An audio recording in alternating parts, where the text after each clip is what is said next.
Bismillahirrahmanirrahim. Assalamu alaikum, dear students. Welcome to the online lecture on control systems theory. This is our fourth and possibly final discussion on root locus. We'll continue to discuss root locus, but we will be discussing after this lecture. We will be discussing it in terms of analysis and design of control systems. And today we are going to talk about root locus for parameters other than feedback gain. So what is this all about? Sometimes it happens that you have a physical system and it has certain, let us suppose you have an RLC circuit. An RLC circuit has a transfer function, and the poles of that transfer function depends upon the value of the inductance and the capacitance and the resistance. Let us suppose you want to see how the pole location change as you change the capacitance in the circuit. So that can also be studied by using the root locus. Similarly, if you have a mechanical system and you want to study how the pole locations change by changing the mass of the system or by changing certain length or width of the system or physical dimension of the system, you can study the change in root locus, the change in location of the poles of the system with respect to these parameters, which are physical parameters of the system. So in this case, you are not employing any control on the system, but you are just moving the poles of the system by changing certain parameters in the system. So I will demonstrate this with the help of an example. So for example, let us suppose there is a physical system for which the fifth order system which has this type of polynomial, the characteristic polynomial, which is the denominator of the transfer function of the system. So whatever system we have, mechanical, electrical, or another type of system, that system has the transfer function, and the transfer function has this denominator. We put the denominator of the transfer function equal to 0. That's the characteristic equation of the system that we are studying. Here we see that this system has a parameter P, which appears here in the S square term and here in the S term. So we want to study this P, could be any physical quantity in the system. We want to study how the pole locations of this system change as we change the variable P, and in this case we can apply root locus technique to do this, to carry out this study. How do we apply root locus? So P is the variable parameter in the system. Problem is we want to construct root locus with respect to P, where P goes from 0 to infinity. And then the solution is that you have to recall that whenever we are trying to construct root locus, we assume an underlying open loop transfer function, and which has this type of format, root locus gain and some zeros and poles of the open loop. So in this case we are only dealing with the characteristic equation of the original system. We are not discussing the zeros of the original system. We will use this characteristic equation and we will convert it into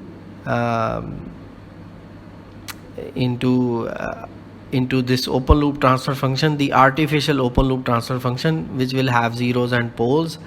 And the way to do that is to follow this format or pattern, that we will have some terms of S which will be without this parameter P, and some terms of S which will be with this parameter P, or gain of the root locus.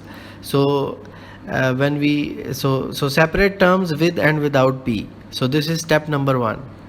And step number 2 is by separating terms, you have artificially created a transfer function for which the terms with P are zeros and the terms without P are poles. Remember that these zeros and poles are completely artificial because we have created them from the characteristic polynomial of a physical system. So this characteristic polynomial corresponds to some physical system, and if we separate out the terms of P and without P and form this transfer function, then this transfer function is artificially created. This is not the transfer function of any physical system. This is just our own conversion that we will use to study how the pole locations corresponding to this transfer function, this characteristic equation change as we change p.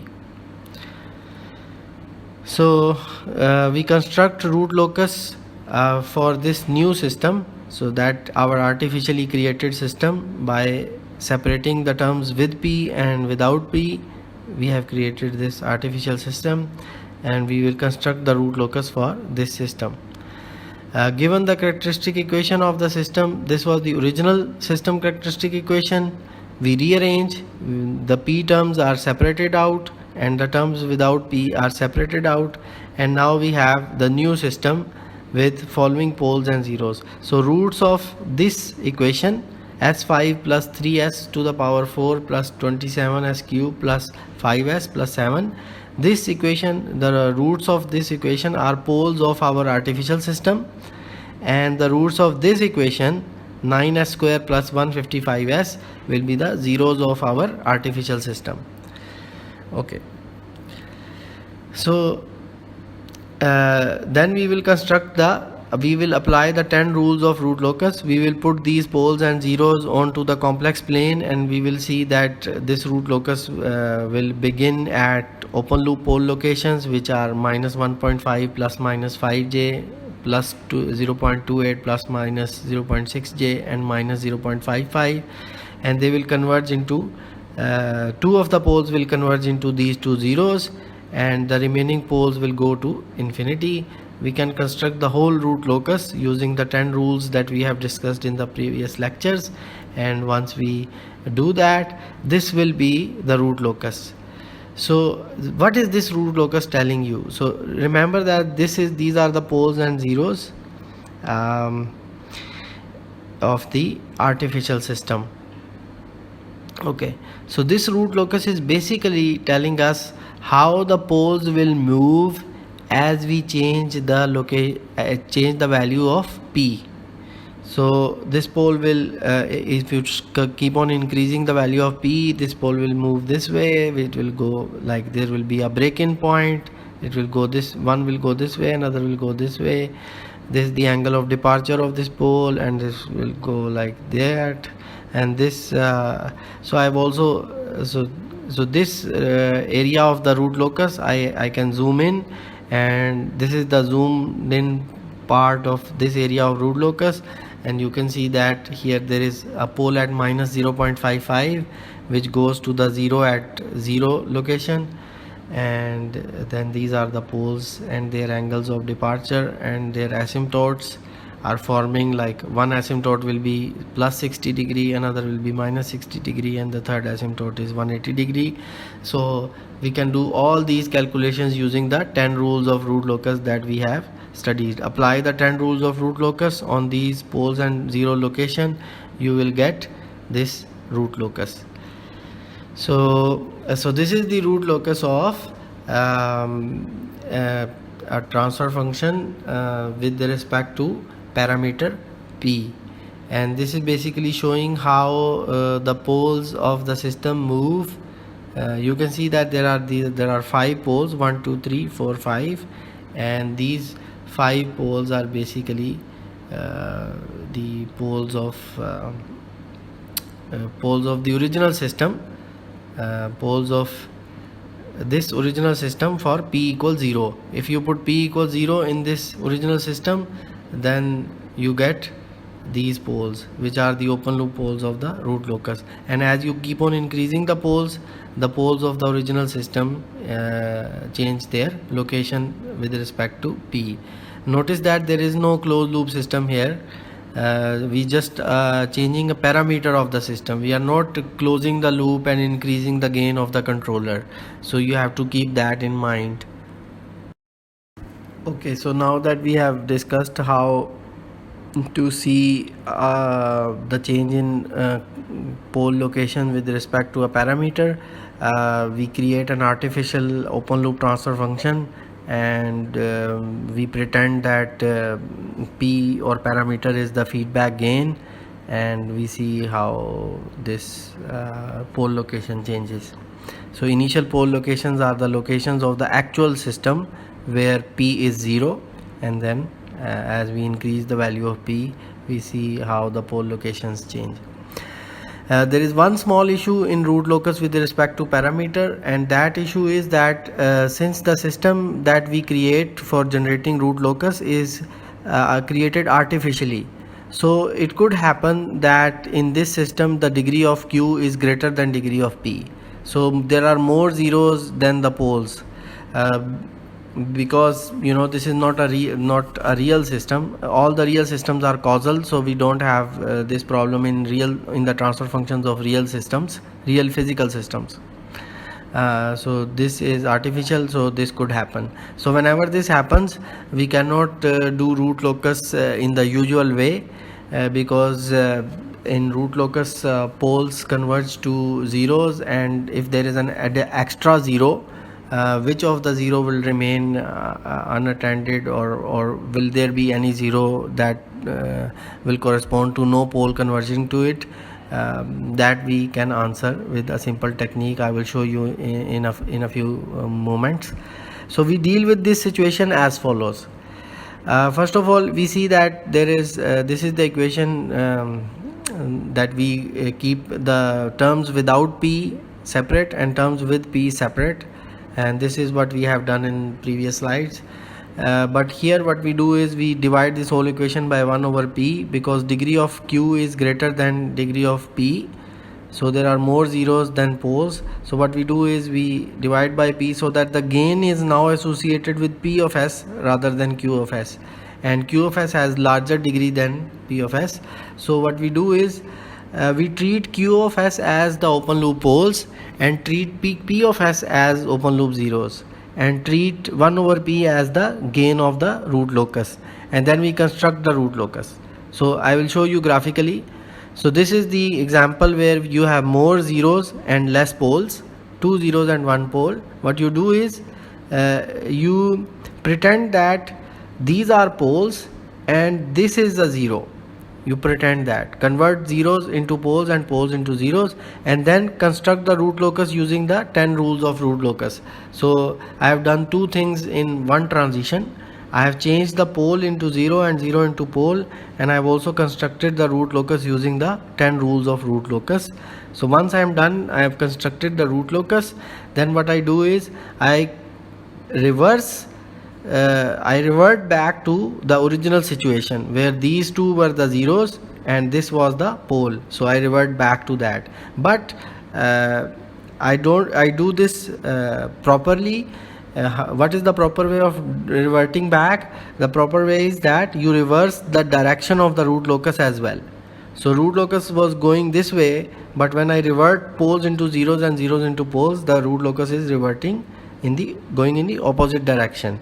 So this keeps the root locus valid, because root locus always start from the poles and converges onto zeros. So here you can imagine a pole at infinity from which the root locus is coming, and this infinite pole comes and break away with this finite pole and goes to one of the zeros. So this is how you deal with this situation. So this is your final root locus with respect to parameter. So notice that if your parameter value is 0, then there will be only one finite pole and two finite zeros, and as you keep increasing the value of parameter, then they eventually at certain values of the parameters there will be two finite poles and two finite zeros.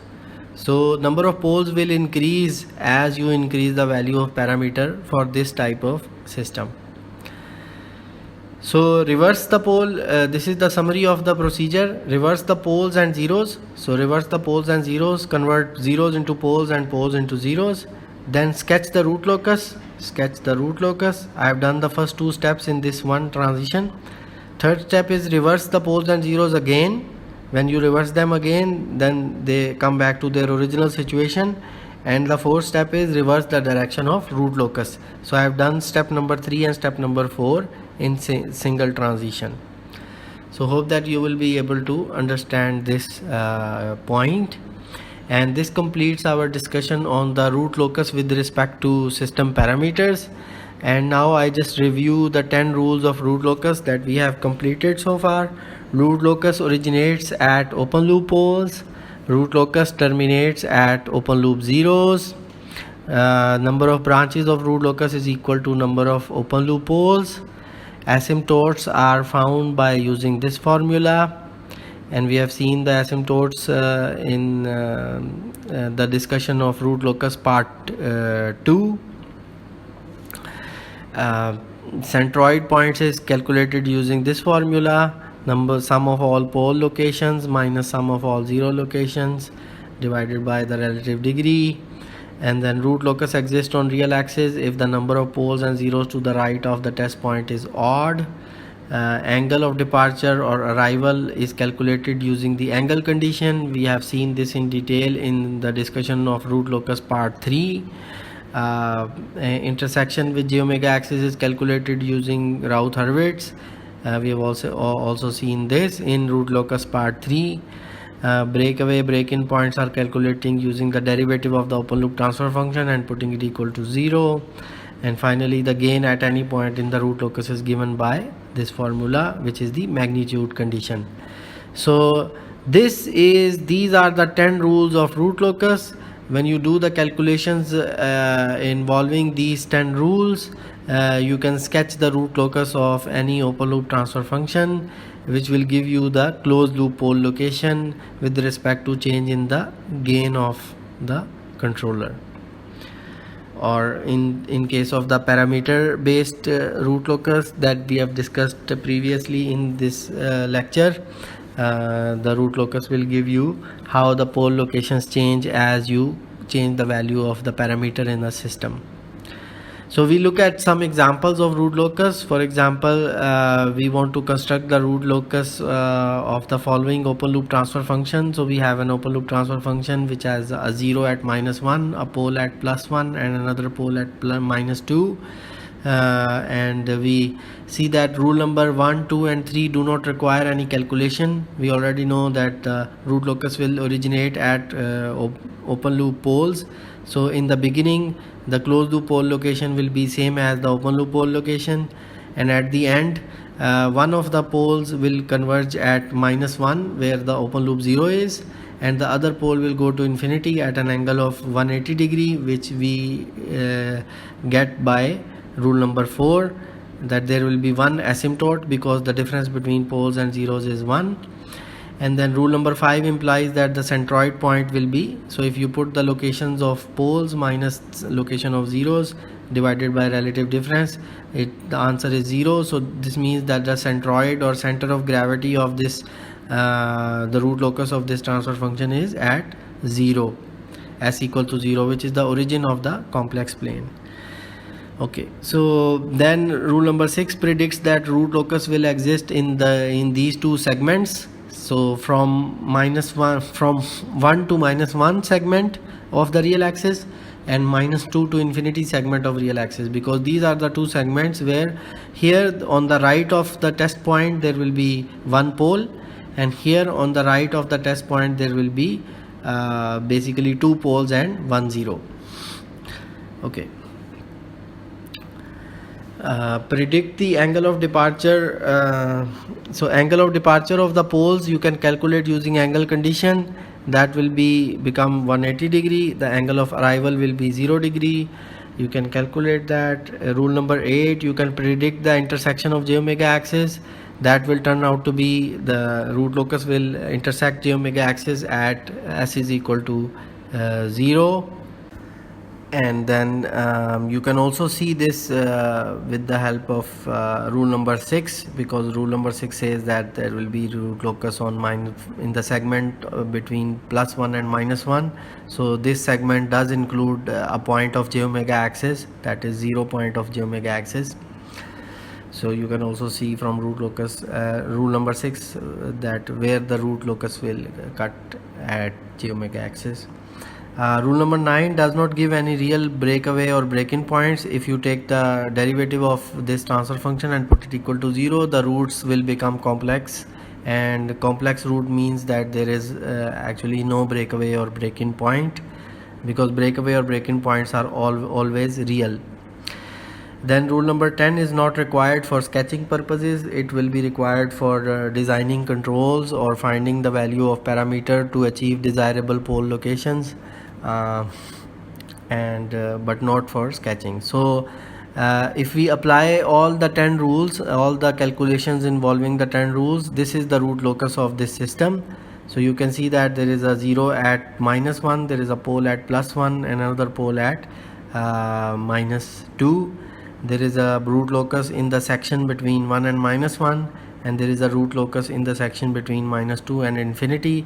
There is an asymptote. This is j omega axis crossing. There is no breakaway or break-in point you can see in the root locus. So this is the root locus of this type of transfer function. Similarly, you can select other transfer functions. For example, so this is again the same transfer function.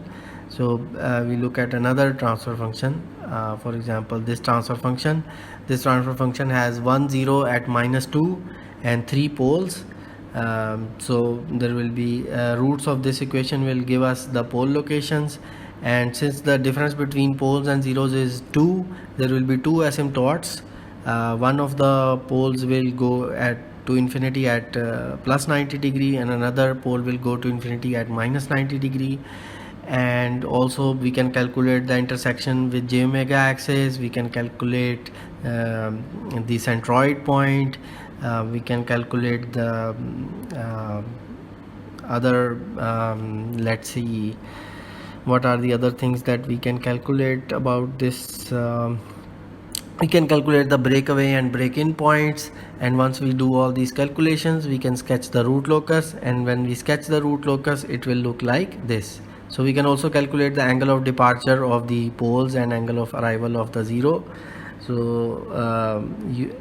you can see that this here, if you like sketch back the asymptote from this point, the point where asymptote, the sketch back of the asymptote, the point where it meets the real axis, this is the centroid point of the root locus.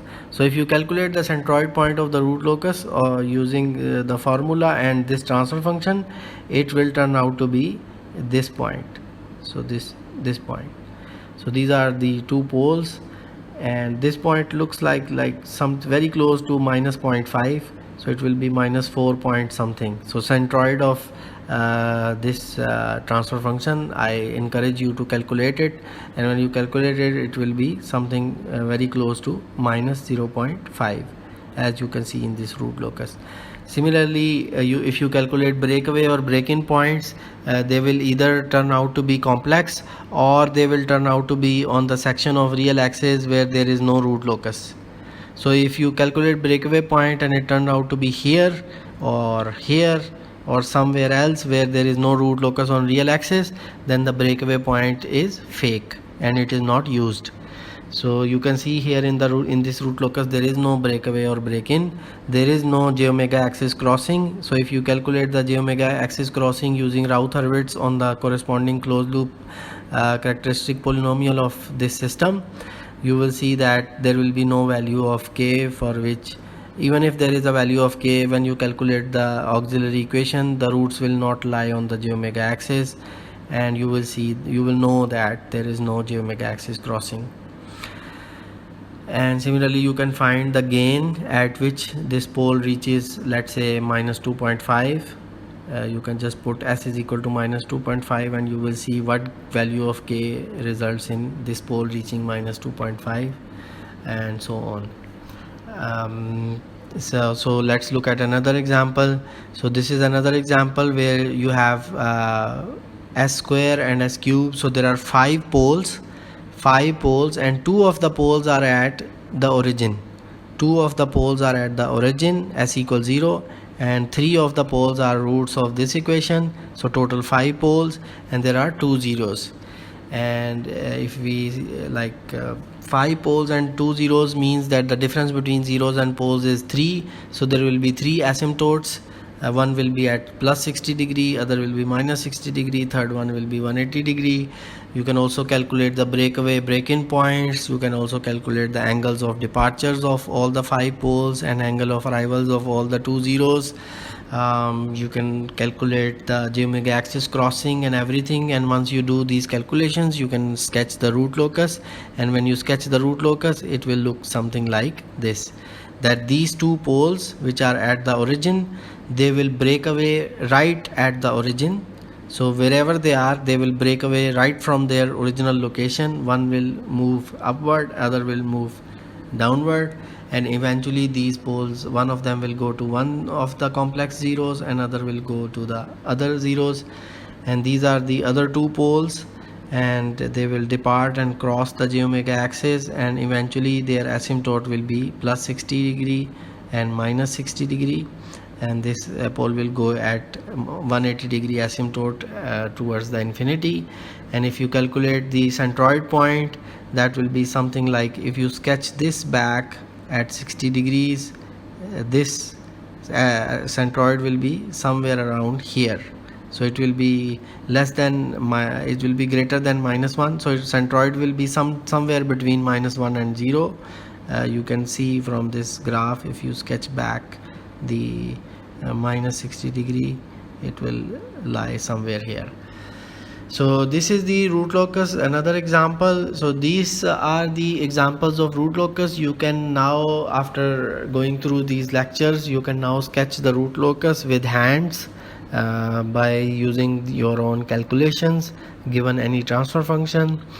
And I recommend that you do a lot of practice problems, because once you do a lot of practice problems, then you will develop some intuition, and your intuition will help you in predicting the root locus of any given transfer function.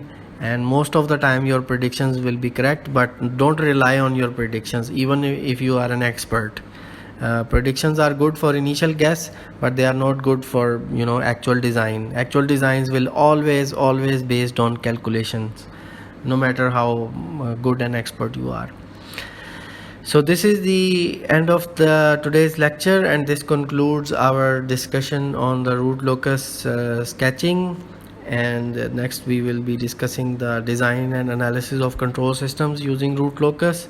I can briefly go through today's lecture, and we see what we discussed today, and then I finish the lecture. So we started with the root locus for parameters other than feedback. Then we continued, so we looked at the root locus for parameters in the form of an example. Here we saw that in order to construct the root locus, we have to separate the terms with and without parameter and form an artificial open loop transfer function. And then what we do is we construct the root locus for this new transfer function with respect to the control gain P. And once you do that, you have the root locus. And so here in the given example, the pole locations are like this, and the zero locations of the artificial system are like this. And when you apply the 10 rules of root locus, the root locus becomes something like this. Here the open loop poles are basically the poles of the original system for p equals 0, and the apparently closed loop poles, or the pole paths, they show the pole location for different values of parameter p in the original system. Remember, we are not using any control here, so this is just discussion of how the pole location changes with respect to certain parameter in the system. So small issue that could arrive because we generate this open loop transfer function artificially, so it may not follow the causal principle. So number of zeros could be greater than number of poles. So how do we deal with this situation? we consider poles as zeros and zeros as poles, and we change the meaning of the gain. And then this is the graphical depiction of the same thing, that there are basically 4 steps. You change zeros into poles and poles into zeros. Step number 2, you sketch the root locus using the 10 rules of root locus. And then step number 3, you revert back the zeros, the poles into zeros and zeros into poles, and they come to their original shape. And then you reverse the direction of the root locus. That's step number 4. So this is how you deal with this situation. And then we reviewed the 10 rules of root locus. Root locus originates from open loop poles. Root locus terminates at open loop zeros. Number of branches is number of open loop poles. Asymptotes are calculated with this formula. Centroid is calculated using this formula. And then real axis root locus exists if the number of poles and zeros to the right is odd. Then angle of departure and or arrival is calculated using angle condition. J omega axis intersection is calculated using Routh-Hurwitz.